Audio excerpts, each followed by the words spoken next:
कि इससे बड़ा क्या अपराध हो सकता है कि तुम दूसरों के अपराध ही देखते रहते हो। तुम्हें दूसरों में अपराध दिखते हैं, तुम्हें यह नहीं दिखता कि बेचारा वो अपराधी होकर किसी गलत दिशा में गमन कर रहा है, फिर भी तुम उसको और गलत कहकर उसके बल को छीण तो करते हो, परंतु उसे कभी बलवान ना बनाते हो ना बनने देते हो। तुम उसकी कमजोरी का मजाक उड़ा सकते हो, परंतु उसकी कमजोरी को दूर नहीं कर सकते। कमजोरी का मजाक नहीं उड़ाया जाता, और कमजोर इसलिए नहीं होते कि वो मजबूतों के द्वारा अपमानित किए जाएं। मजबूतों का कर्तव्य हो ही गया है कि तुम्हारे सामने कमजोर अगर है तो मजबूत नहीं हो पा रहा है तो तुम क्या खाक मजबूत हुए? तुम्हारे सामने जो भी है पहले उसको मजबूत करना आवश्यक है। अगर तुमने वो मजबूत नहीं किया तो तुम्हारी मजबूती किसी काम की नहीं है, क्योंकि वो मजबूती है ही यही कि तुम्हारे आसपास सब कुछ मजबूत हो जाए। अगर तुम्हारे मजबूत होने के बाद भी तुम्हारे आसपास कमजोर रहते हैं तो फिर तुम कमजोर हो। इसलिए आवश्यक है कि कमजोर ना रहो, कमजोरों को कमजोर ना कहो। कमजोरी का मजाक मत उड़ाओ। कमजोरी कैसी भी क्यों ना हो, इस दुनिया में कोई बुरा नहीं होता। बुराई अज्ञान और बेहोशी में छिपी है।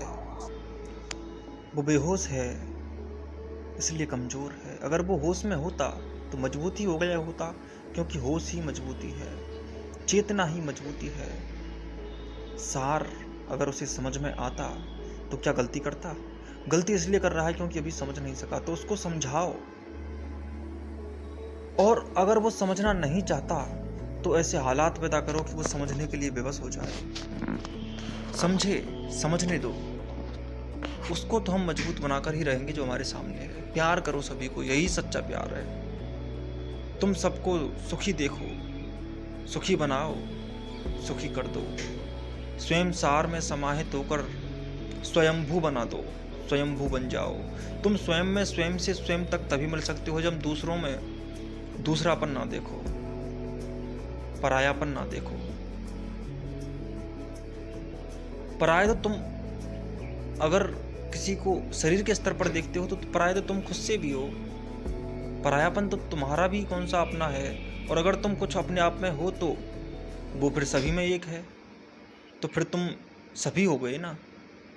और अगर पराये हैं तो तुम खुद से भी पराये हो। अगर परायापन मौजूद है तो वो परायापन तुम में तुमसे भी पराया है। और अगर परायापन नहीं है, अपनापन है, तो वो अपनापन ऐसा है कि वो सब में एक ही है। अपनापन अपनत्व दर्शाता है, तो अपनापन दिखाओ ना। जो दूसरों का नहीं हो सकता वो अपना इसलिए नहीं हो सकता क्योंकि उसमें अपनापन नहीं है, और अपनापन अगर उसमें है तो वो दूसरों का कैसे नहीं होगा। परायापन के कभी अपनापन के सामने नहीं आता। उजाले में अंधेरे को रखोगे कैसे, और अंधेरे में उजाले को कैसे रखोगे? उजाला हो गया तो अंधेरा चला जाएगा, और अगर अंधेरा है तो उजाला वहां रह नहीं सकता। वो दो एक साथ कैसे हो सकते हैं? वो कभी एक साथ नहीं हो सकते। और उनको एक साथ करना भी मत, क्योंकि उनको एक साथ करने से कुछ होने जाने वाला नहीं है। ऐसी कुछ से मूर्खाधिपतियों के ग्रंथ होते हैं, उन्होंने ही लिखे हैं ऐसे ग्रंथ, इसलिए उनसे दूरी बना के रखें। प्यार करने का ढंग यही है कि कभी भी किसी के ऊपर आक्षेप न लगाएं उसकी कमजोरी का, क्योंकि कमजोर कोई होता नहीं। किसी को तुम कमजोर कहकर स्वयं को कमजोर कह रहे हो, क्योंकि अगर सारभूत उसमें भी है तो वही तुम में है, और वही वो है, वही तुम हो।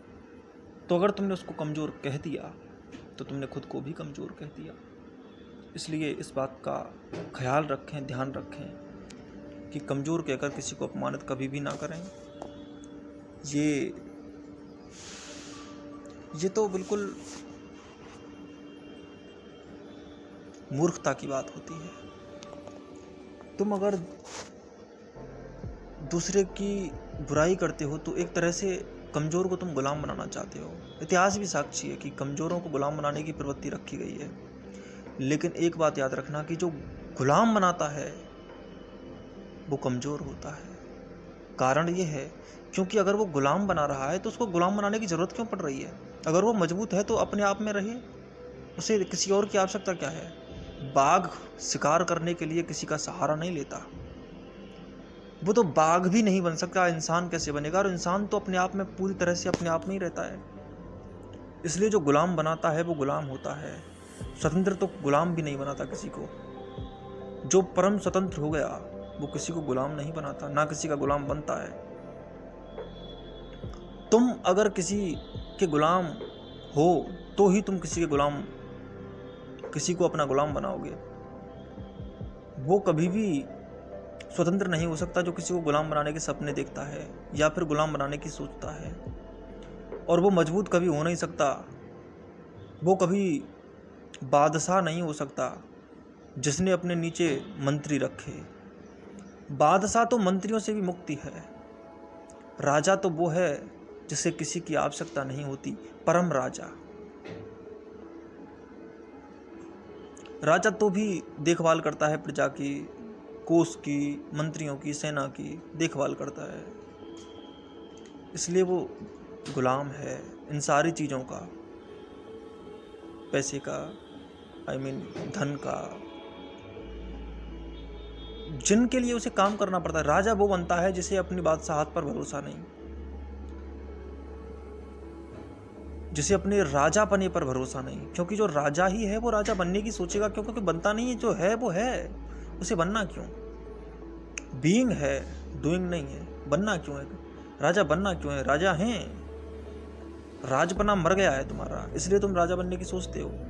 तुम किसी को दबाना चाहते हो, किसी को नीचा दिखाना चाहते हो किसी भी क्षेत्र में। तुम्हारा कंपटीशन करना ही तुम्हारी गुलामी है। क्योंकि कंपटीशन करना क्यों पड़ रहा है?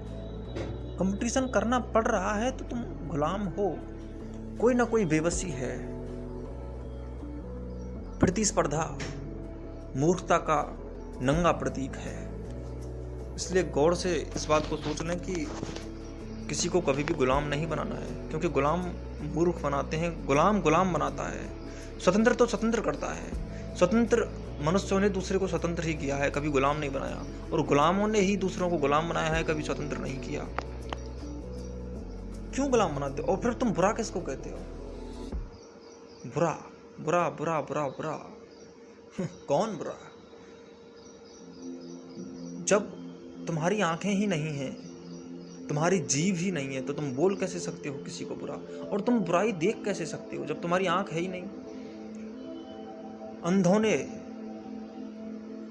आंख वालों को अंधा कह दिया, अंधों ने आंख वालों को कान्हा कह दिया, अंधों ने आंख वालों की व्याख्या कर दी। तो तुम उसी व्याख्या को मानने लग गए। अंधे लोगों ने, झूठे लोगों ने बहुत व्याख्याएं की हैं। इसलिए तुम ये देख पाते हो कि भेड़ जिसको भीड़ कहते हैं, भेड़ चाल ही भीड़ चाल है। और भीड़ जिसको बुरा कहती है उसी को तुम बुरा समझ लेते हो। तो बुरा, और भले ही बुरा वो हो क्यों नहीं, in the base of reality भी अगर वो बुरा है तो भी स्वतंत्र बादशाह, हकीकत भरा हुआ आदमी, सार तत्व से सराबोर स्वयंभू पुरुष सबसे मिलकर ही रहता है, चाहे वो बुरे कहे जाते हों या भले कहे जाते हों। ये बात अलग है कि वह किस विधि से मिलता है दूसरे से, पर वो मिलता जरूर है। मिलने की तरीका क्या है? हो सकता है वो उससे ना मिलकर मिले, उससे कैसे उसके मिलने का, उससे तादात्म्य स्थापित करने का, उसके साथ खेलने कूदने का, उसके साथ जीने का, किसी भी सारभूत बुद्ध पुरुष का क्या तरीका होता है, ये तरीका अलग होता है। इसलिए वो कैसे मिलता है ये बात अलग है, लेकिन हाँ वो सबसे मिलता है, वो सबका होता है, उसके लिए तो सब अपने हैं। बुराई और अच्छाई, क्या बुराई और क्या अच्छाई, ये तो डिफाइन किए गए झूठे नाम हैं। कोई बुराई नहीं। क्या बुराई है दुनिया में, क्या बुराई है लोगों में,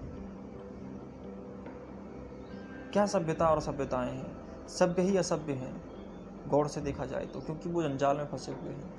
और जिनको अक्सर बुरा कहा जाता है, अक्सर उनमें इतनी हिम्मत तो होती है कि वो कुछ बुरा करते हैं, वो बाहर तो जाते हैं, वो लिमिटेशन से अनलिमिटेड बनने की कोशिश तो करते हैं, लेकिन हो सकता है कि वो पूरी तरह से सुलझे हुए ना हों, उनके भी अंदर कुछ पिंजरे पड़े हों, कुछ बेड़ियाँ उनके भी पैरों में डली हों।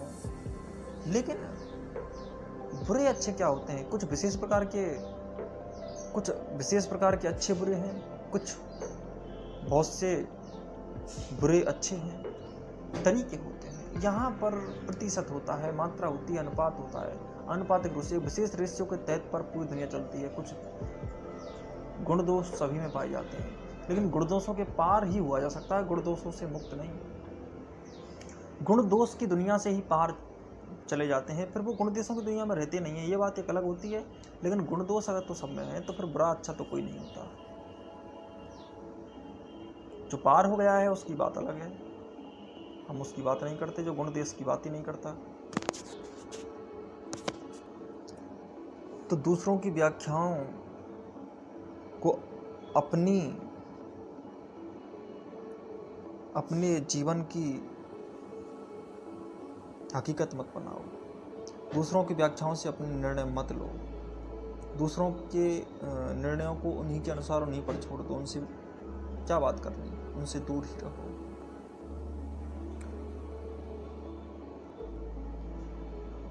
मान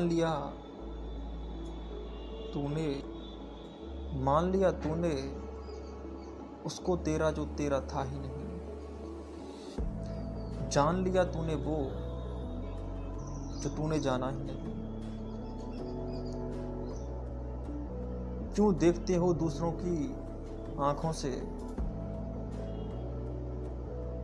अपने दृश्यों को, जरा खोल कर देखो आंखें, जो देखा था